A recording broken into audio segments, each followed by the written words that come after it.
Hello guys, welcome back. In this video, go ahead and look at some of the looping methods or repetition. Whenever you want to perform a same task multiple times, you use loops, and we'll see how we can use loops in Java. I'm going to go ahead and create a new class, Java class. I'm going to call it repetition.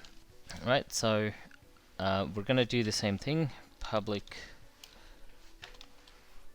static void main is the first method we want to have. Leave that alone.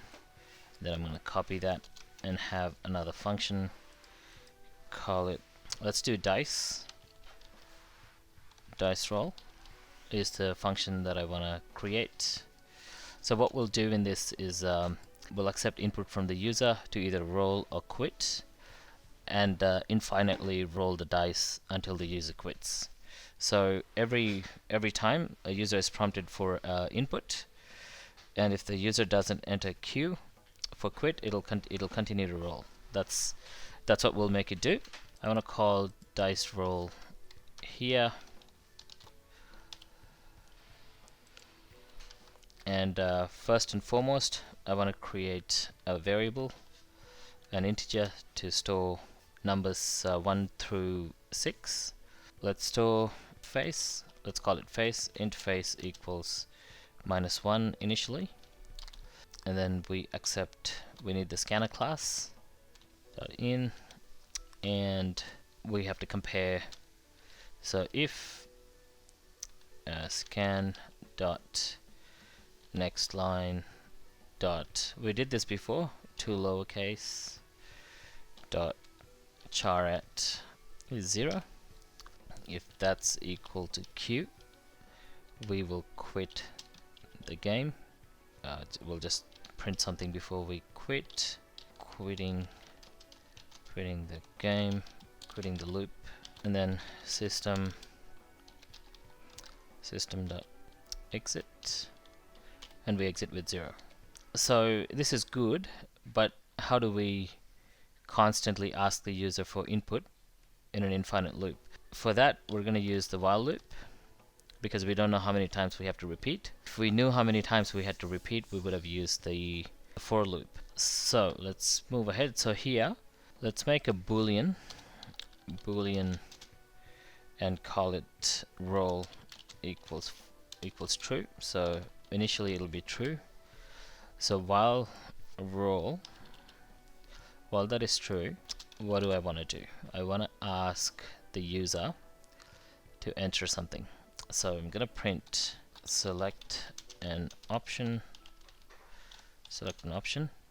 I'll just print select an option, Q to quit, and so \n means new line. So it prints this first, and then it'll go to the new line and say select an option. So I want to say Q for quit, or Q to quit, and then any other key to roll. Right?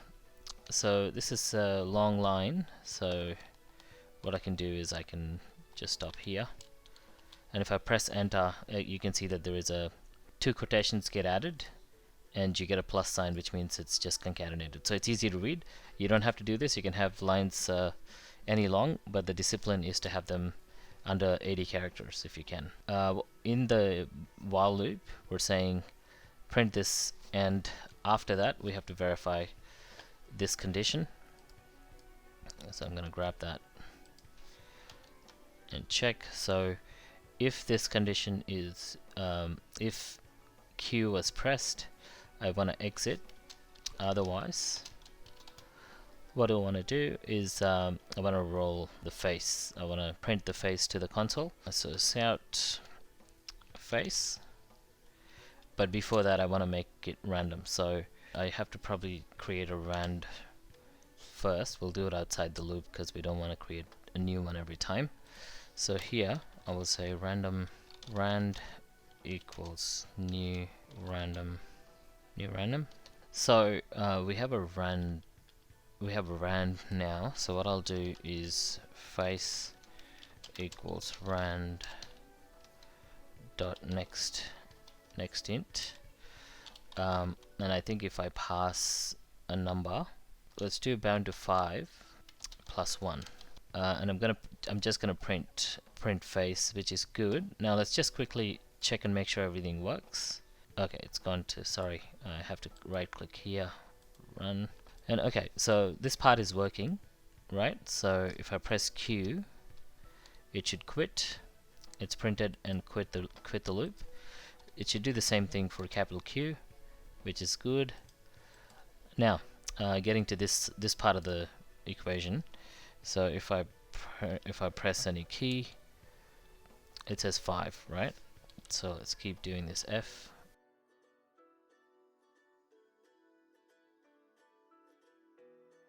So I've only seen 5. I haven't seen 6. Let's do 6. So if we do 6 and restart, so now let's see. So there's 6, 5, 1, 2, 4, 3. Okay, so we have numbers starting from 1 to 6. So that's essentially what we wanted to accomplish. So just to do a quick recap, what we did was we created a face for the die, and we created a roll, which is a boolean, and every time this matches, so the function runs loop all the time. So this is actually redundant. I don't need this variable. My original plan was to, instead of system exit, you can say whatever the name of the boolean is, roll equals false, and this should work the same way. So if I restart the loop, and if I press Q, it should quit. So that's what I wanted to do, which is why I created this this boolean. This is how most people do it. It was because it was exiting the program, I used a different way of exiting the program. Similarly, I used the util random, but I think there's also a math.random. Face equals, I can say math.random. So this returns a float. So this is probably why I didn't want to do this, because you have to do casting. We will talk about casting later. So I'll just switch it back. Just ignore that I did that.